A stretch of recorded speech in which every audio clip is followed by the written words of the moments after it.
Hey everyone, in this video, I will show you how to resize on Canva mobile app. Now, if you find this video helpful, like and subscribe would mean a lot. Alright, let's dive in.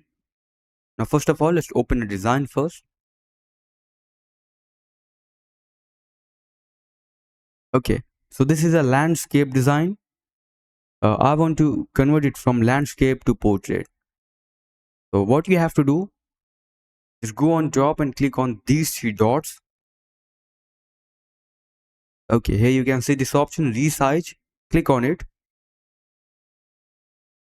Now, as you can see, there are different type of categories like social media, printables, presentations.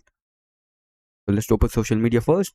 Now, as you can see, there are different type of resolutions like Instagram Reel, Instagram Post, Instagram Story, TikTok video, Facebook ad. In the presentation section, 16:9, 4:3.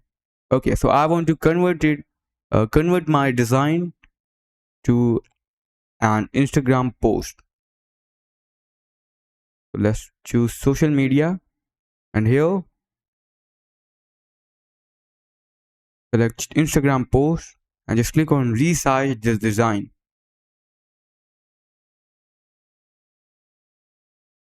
Wait a minute, click on resize this design.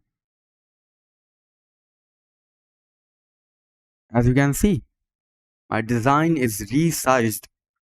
So that's it for the video. That's how you can resize on Canva mobile app. Thanks for watching.